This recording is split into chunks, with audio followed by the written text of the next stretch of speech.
Power of sale and bank sales are surging, but the biggest wave is still ahead. When will it hit? Power of sale listings across Canada, especially in Ontario, are climbing fast.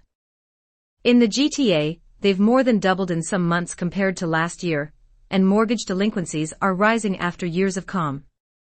Homeowners who locked in record low rates in 2020 to 2021 are now renewing at double or triple the cost.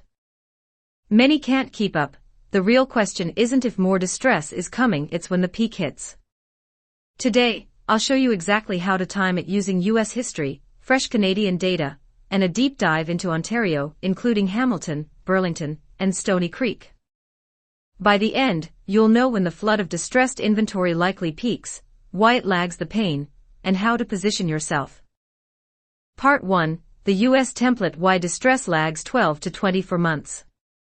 Let's start with the 2007-09 US housing crisis, the best playbook we have. The recession ran from December 2007 to June 2009. But foreclosure notices didn't peak until 2009, with 2.8 million properties hit, a 120% jump from 2007, according to Reuters. And it wasn't just subprime. Prime borrowers started losing homes too. Why the delay? Because stress builds in layers. Job losses begin. Home values drop. Negative equity sets in. Arrears pile up. Then legal processes kick in. A real example: a homeowner gets an adjustable rate mortgage in 2006. Rates reset in 2007.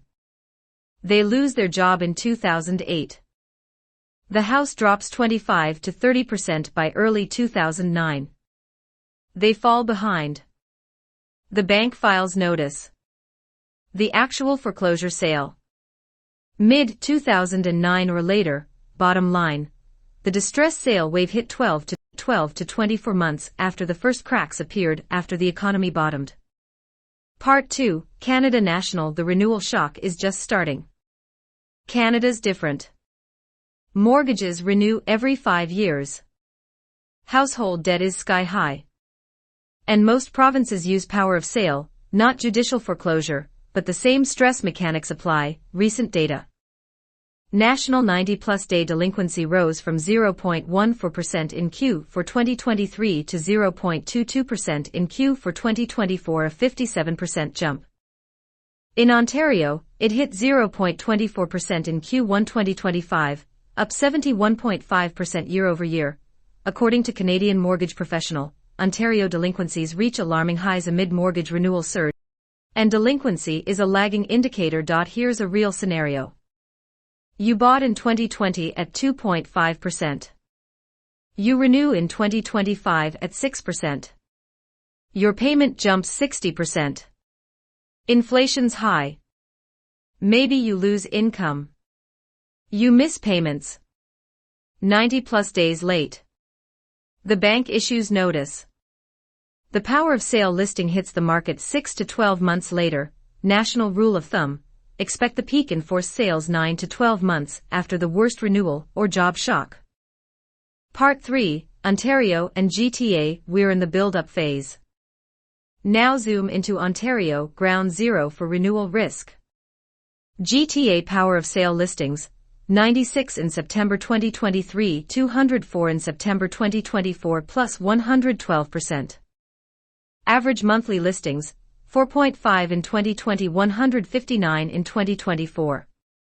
As of October 26, 2025, there were 1,021 active power of sale or bank sale listings on TRREB, per John Flynn's compiled data.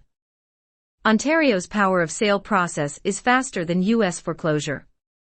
Default 3 months written notice. Then 45 days before sale. But high home values, big mortgages, and renewal shock mean stress takes time to flow through. Local timeline.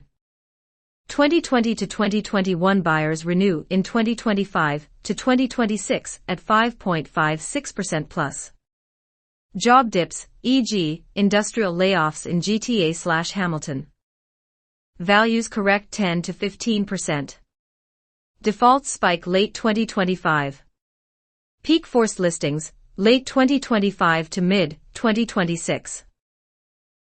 Markets like Hamilton, Burlington, Stony Creek often lag Toronto slightly, so your local peak may lean toward early to mid-2026. Part 4. Why the wave doesn't hit immediately. The lag isn't random. It's mechanical. Arrears lag income shock people use savings, credit cards, or family help. It takes 3 to 9 months to hit 90+ days. Negative equity builds slowly, price drops start before mass layoffs.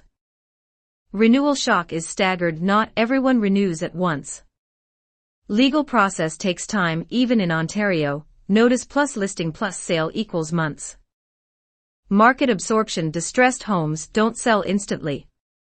Result, the peak in supply comes after the peak in pain. Part 5. What this means for you. For investors. Track renewal cohorts, how many 2021 to 2022 mortgages renew in 2025 to 2026. Watch delinquency, Ontario's already up 71%. Monitor listings, 1,021 live now. It's building. Time your entry mid-2026 may be the sweet spot for deepest discounts in Hamilton/GTA. For realtors and brokers. Be proactive, track power of sale feeds daily. Educate clients your renewal shock today equals possible forced sale in 9 to 18 months. Time listings, avoid the flood. List after the peak. For lenders.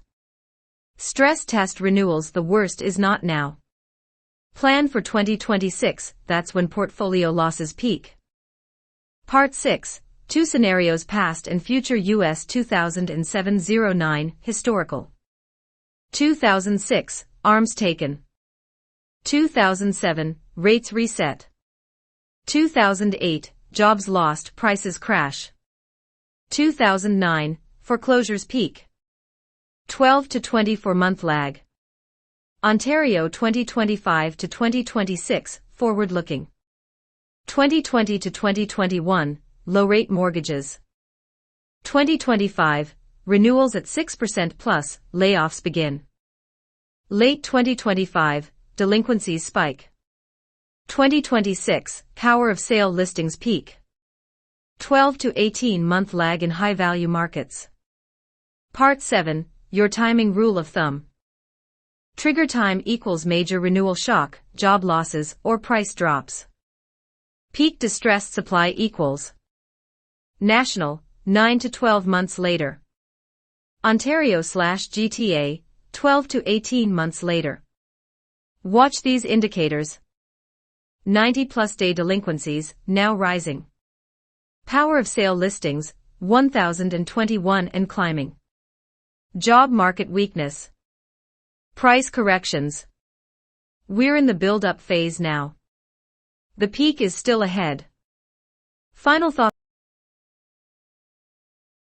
Wave of distressed properties doesn't crash when the economy hurts most, it hits later, after the damage compounds.